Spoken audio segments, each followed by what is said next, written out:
Welcome to EPG Pathshala. I am Professor B. Hariharan from the Institute of English, University of Kerala. The paper that we are looking at is 20th century English literature, and the module that we'll be discussing now is on Roots by Arnold Weskers. Let's straight away get into the text. Arnold Weskers was born in 1932. He is very famous for his plays that were written during the 1950s and 60s. His Jewish parents were active communists, working class, and belonged to the working class environment. He worked as a furniture maker's apprentice, he worked as a farm laborer, as a pastry cook. It was while working in a hotel in Norwich that he conceived this idea of his first play, The Kitchen. This play had disillusionment with socialist ideals as its main theme. We must also remember that The Kitchen was conceived in 1959, and this was the time when the Angry Young Men group had emerged in England. Notable among them, as you know, was John Osborne.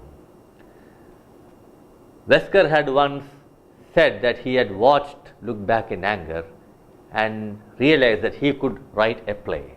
He could do it, and that's how he wrote the first play of the Weskers trilogy, Chicken Soup with Barley. Now, we will look at the other important works of Weskers. There's a collection of lectures that he had given titled Fears of Fragmentation, 2 collections of short stories, there's a memoir, he has written a novel, there is one collection of poetry. But then we are looking at his plays now. I was talking about the Weskers trilogy. The first play, Chicken Soup with Barley. The second play is what we are looking at now in detail, Roots. The third one is I am talking about Jerusalem. And there are 3 more plays that he has, Chips with Everything and Caritas, a play in 2 acts, and in 1994 came Wild Spring and other plays. He has 2 television plays also to his credit. We need to go back and look a little bit at English drama in the 1950s and 60s.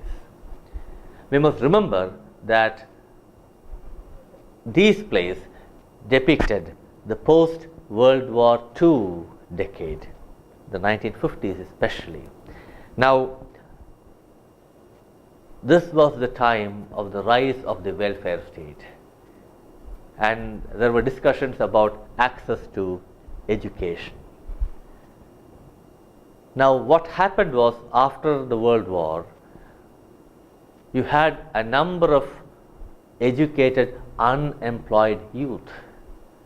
This gave way to a whole lot of anger and frustration. Now, it is against this background that we need to look at the Angry Young Men group. Now, along with this, there were the other themes that came up was the rural versus urban setting. Now, this greatly does inform the play that we are looking at. Another concern that came up during the 50s and 60s was the portrayal of the working class or the lower middle class English society. Other themes that gained prominence during this time was themes of self-discovery, class, cultural identity. Now, this is very interesting because this was the time, again the 50s was the time when absurd drama also was gaining prominence. At the same time, you had plays here that were talking about ordinary people. You're talking about the day-to-day reality of life, of living. So, these plays were giving you another kind of realism or reality.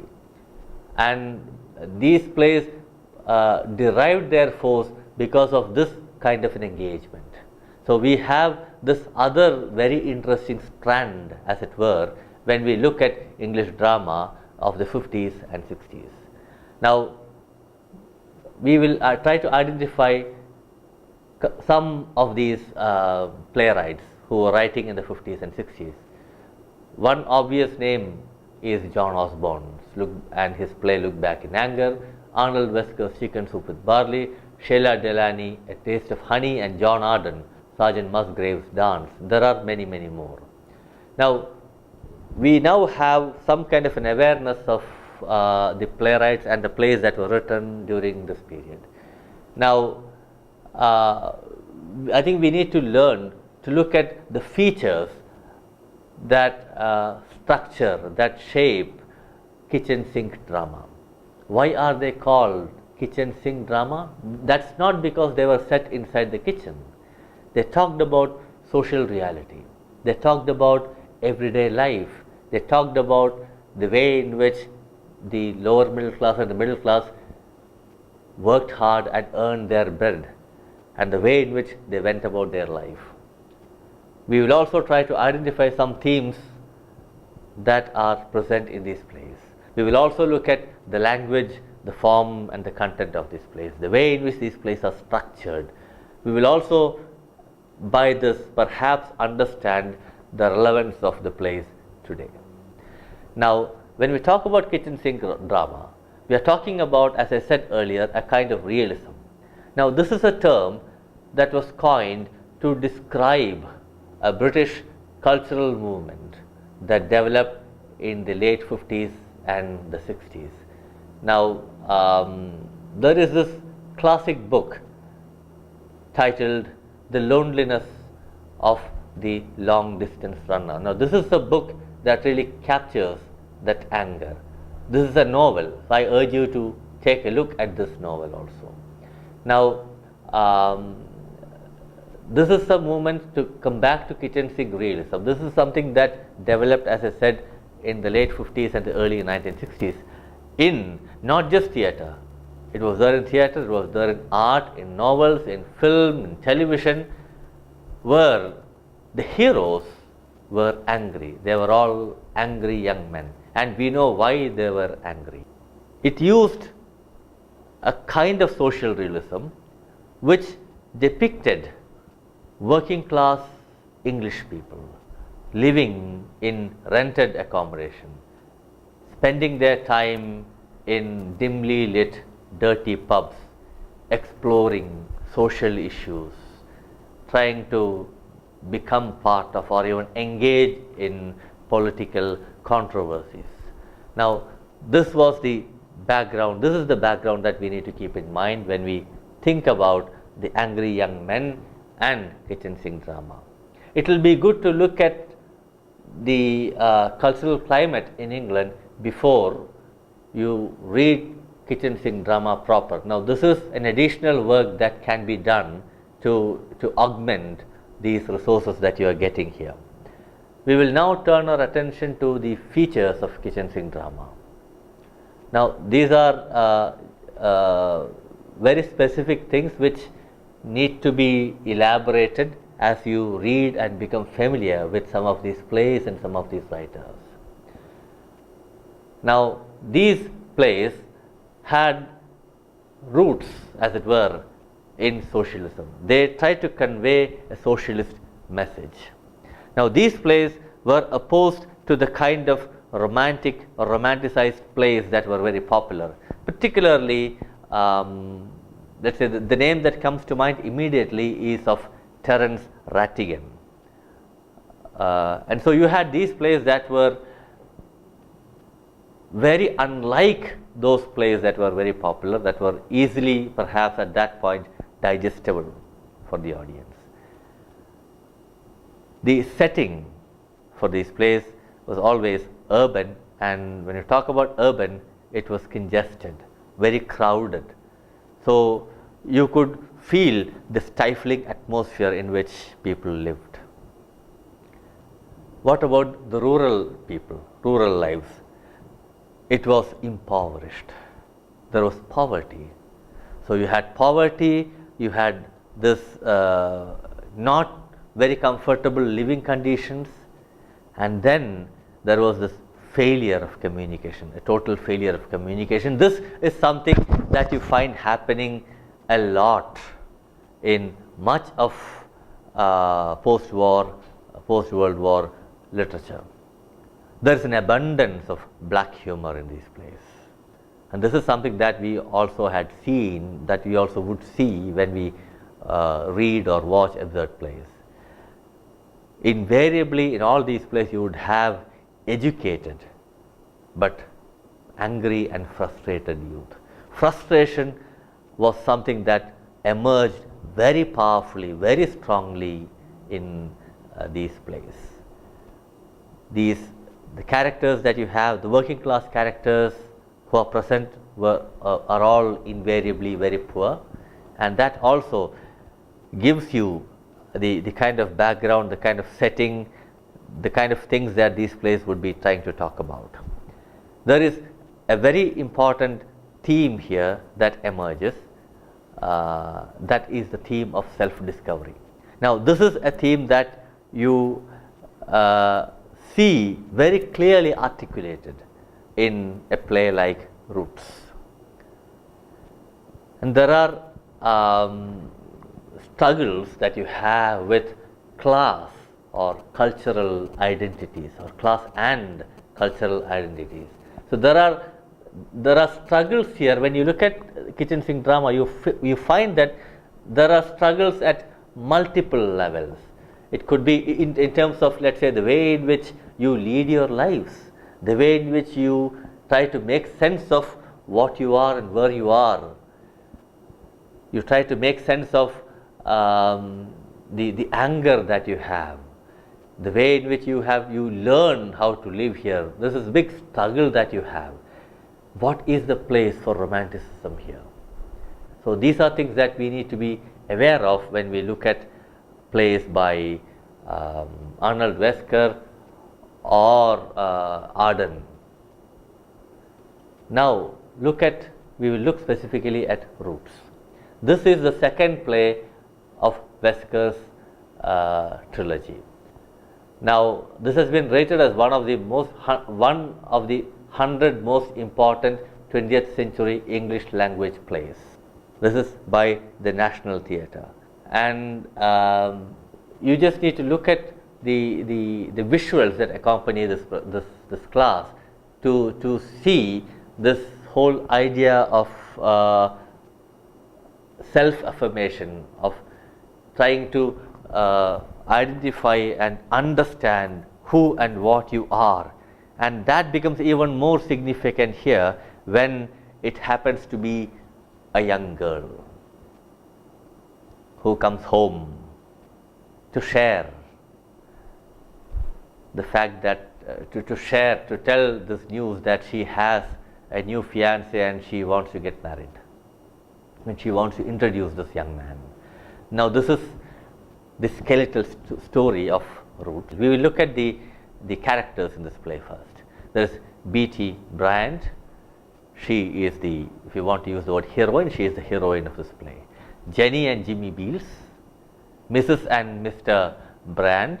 Jenny is her sister, Mrs. and Mr. Bryant her parents, Pearl and Frankie Bryant, Stan Mann, Mr. Healy, Ronnie. Ronnie Can is the fiancé. Now, there are 3 acts to this play, and the second act has 2 scenes. Now, the setting, the whole action takes place in the family home of B.T. Bryant. Now, this gives us some idea of the structure of the play and the characters here. We will look at the setting of the play. The play opens in the home of Jenny and Jimmy Beals, and it's here that the main character, the protagonist, is introduced. B.T. Bryant is living in London, and she is making a visit home, and she doesn't do this often. This is a very rare visit. Now, B.T.'s boyfriend Ronnie seems to believe that people who are living in the rural areas are in mystic communion with nature. This is what he believes. There certainly is a big divide or a difference between the urban and the rural. Now, the tedious life of the Billies are disturbed by this bubbly, energetic girl BT, because she is coming from the city. She is full of vitality, full of energy. She jumps up and down, she dances, she sings, she speaks, she talks endlessly. There's so much of energy in her, and this is something that you can contrast, that we contrast with the tedious or even the sedentary, laid back life in the village, in the rural area. Now, that life is disturbed by the arrival, as I said, of this young girl. Now, she comes and she sees this life, the life that they live here, and she is very critical of it. And Jenny's husband, Jenny is BT's sister, Jenny's husband Jimmy reacts to this very angrily. He is very much provoked. Now, BT somehow dotes on her boyfriend naturally, and then she is somehow carried away by his ideals, maybe perhaps without fully understanding what they are, and glibly kind of quotes him copiously. Whenever she wants to say anything, she would quote her boyfriend, and she thinks no end of him, and she's waiting. She really wants him to come and join her so that he will be introduced to her parents. So this is how the first act opens. There is one line that Ronnie, for example, keeps telling her, and she keeps mouthing it without even thinking what it is. Something wrong with comics all the time. Now this is what Ronnie had told her, and then she keeps mouthing it all the time. So this is the first act. This is how the act begins. And these are some of the things that we get to understand when we look at the first act. Now, she's so energetic that she hops and jumps throughout this act, and you would see her standing, and then as though she is talking to a big group, a big crowd. Whenever she has to say something, whenever she quotes Ronnie, she would stand up and then raise her hands and then quote Ronnie with full energy and full vigor. Jimmy does not approve of people in the town who read books, who have a lot of leisure, who see paintings, who listen to classical music, because that's a very different culture, because there is time, there is leisure. But then what would people in the rural areas have? There is work. What facilities do they have? So it is very difficult, and this could be perhaps one reason why Jimmy disapproves of people from the town. Now, BT, as I said, keeps saying this. There is something wrong with comics all the time, and it's not that she says this. She would even go to the extent of singing this. She talks to Jenny, she talks to her sister about her relationship with Ronnie, and the fact that perhaps he will be joining her, and so that he can be introduced. Now, at the end of this act, Stan, a very rich man who was rich at one time, appears. He is now poor, drunk. He's a tragicomic character, paralyzed by drunkenness, so he is a chronic alcoholic. So here is this man. He also stands for the way in which life is being led. Now, what we have here is a contrast between the life that Jenny leads and the life that BT wants to lead. Right? So there is this contrast between the characters of Jenny and BT in this play. Now, this is something that we get to see in the first act itself. Now, after this, the scene in the second act, in the first scene, The scene, the act opens in BT's parents' house. Now, this house, compared to the first one, has electricity. Jenny's house has no electricity.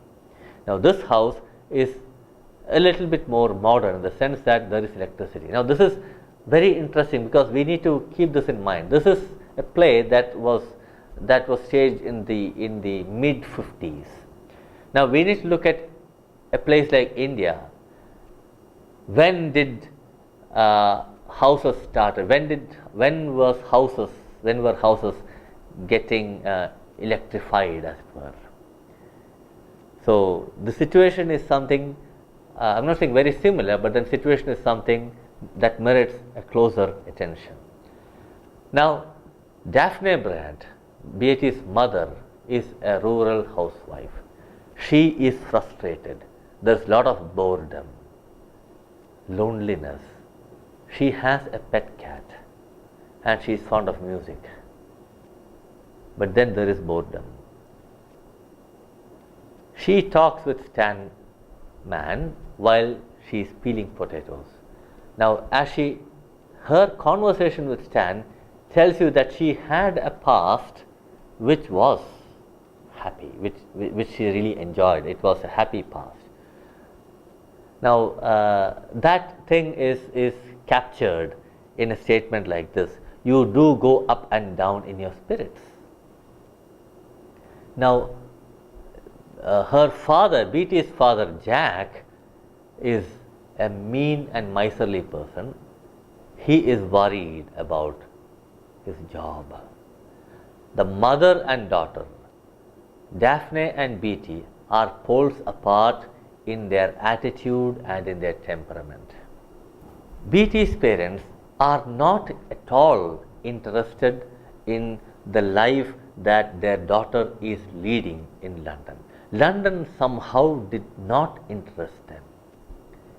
Now, the action here is slow paced, but you have a vivid portrayal of the daily routine.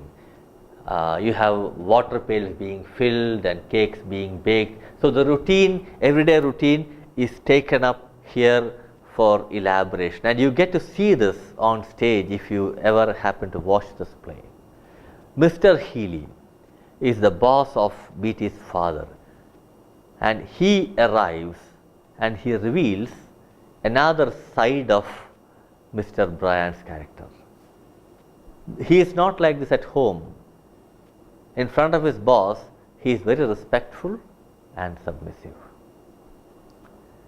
Now, what it does is portray the relationship between the manager and the worker in the farming community. Now, there is a touching moment in this act, and that is the news that they receive of the tragic death of Stan Man. The first scene ends with Jack's vehement protests at BT baking a cake for Ronnie. Now, this is something that Jack somehow doesn't like, and she insists on baking this cake.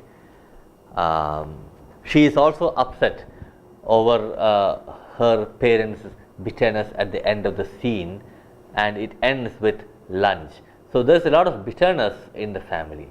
Now, it's there, you can see that in the conversations, let's say, between BT and her mother. Now, there are things that are simmering, there are things that are brewing in the first act. Now, let us first and then the second scene also. In the first scene, you do see that, you can see it again in the second scene. Now, it's the same setting, there is a quarrel that's continuing. Now, BT is the mediator. Now, there's a quarrel again now between the parents. She tries to solve this problem, this issue between the parents. There is a filling of the bath. It's a slow activity, and this is something that dominates the scene. That tells you something about the life that these people live in rural England. There is a conversation, as I said earlier, between the mother and the daughter. They gossip, they exchange gossip, and then of course in that process Beatty also talks about and quotes the kind of things that Ronnie used to say. It's very interesting here to note that we note this, how much of what Beatty is saying, she has really understood. She seems to be repeating like a parrot whatever Ronnie had said. Now, by the time we come to the end of the play, we would see a very different Beatty. Now, this is really this is really the transformation that we see in this play. Now, Beatty accuses her mother of not permitting her to listen to music or read books. Now, the scene ends harmoniously in the sense that the mother also enjoys the music that is played. Now, we come to the third act. In the third act, the setting is again Beatty's parents' home. Now, the whole family is waiting for the arrival of Ronnie. Ronnie is a Jewish boy, incidentally. Now, they have not seen him. He is mysterious. Daphne, the mother, has prepared a feast to welcome the future son-in-law. This young girl, this bubbly girl, is anxious to show off her boyfriend to her parents, her siblings Jenny, Frank, their spouses Jimmy and Pearl. Now, as they are waiting, there's a riddle that she throws to everyone. Now, she sings, there is song, she is so enthused because she thinks that Ronnie is about to arrive. At that time, suddenly, there's a letter that arrives from Ronnie. It arrives from London. Now, we don't know why, but then the letter tells us that Ronnie will not come after all, that he won't be able to make it. Now, this is something that changes the entire atmosphere of the play. Daphne reads aloud Ronnie's letter. Beatty is shocked, upset. She can't believe it. She can't believe this. No, he ain't coming. The dialect is from Norfolk. So she can't believe it. Reactions are there. There's a lot of confusion. Her parents are indifferent. Jenny is quite sympathetic. At this point, Mrs. Bryant makes an ironic comment. The apple don't fall far from the tree that it don't. Now, Beatty is very upset. There's an outburst. This provokes the mother to slap her daughter, and she challenges her to talk. Now, this is the turning point in the play. Now, Beatty stops quoting Ronnie. This is the final moment when she knows, she feels her real confidence, and this is what gives her strength to move on in life. I am beginning on my own 2 feet. Back.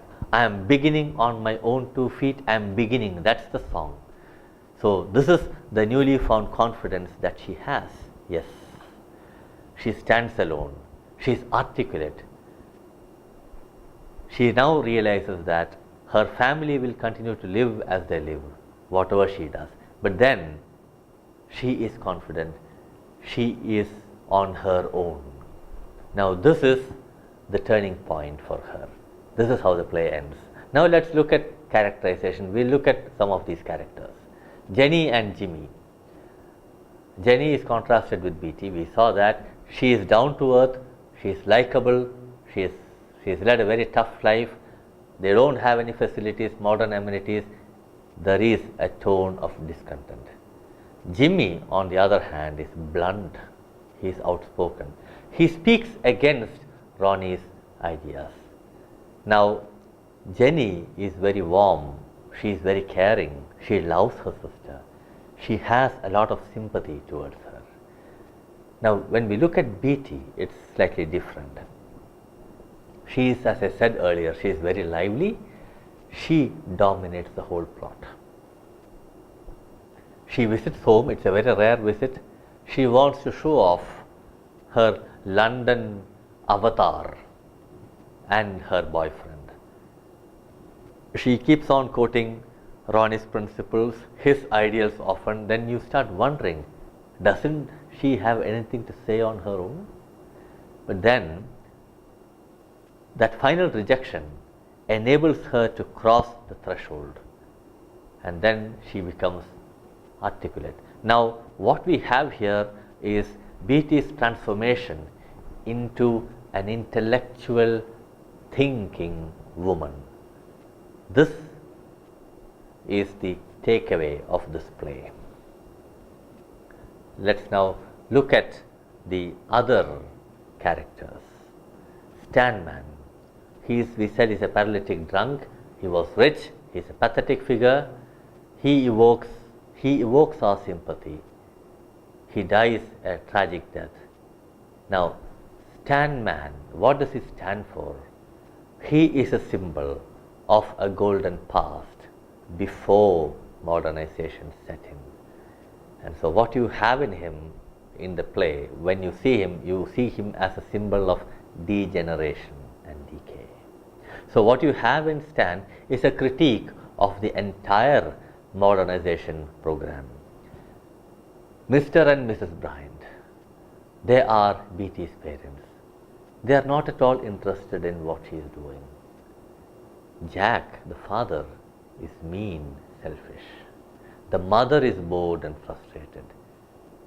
They don't care when Ronnie doesn't turn up. They ignore their daughter's hysteria and emotional reactions. Now, Daphne is quite harsh towards her daughter, but then this perhaps enables BT to become articulate, and she speaks. Now, let's try to sum up some of these major arguments that we have. The major theme of the play revolves around BT's growth into an articulate individual.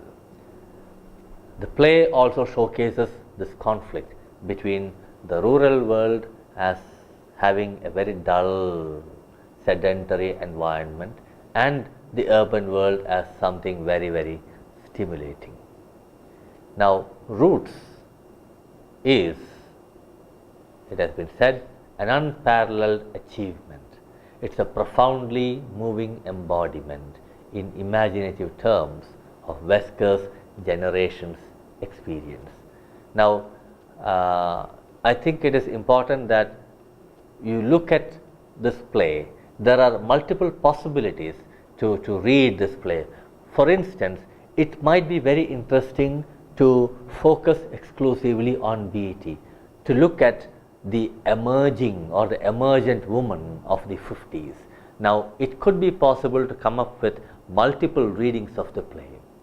Now, what I have been talking about now has not attempted to do that, but then I am just trying to throw open some of these possibilities for you to take up. But then for you to do this kind of a reading, you will have to go back, go to the text and read it, and then try to see how you can develop some of these arguments.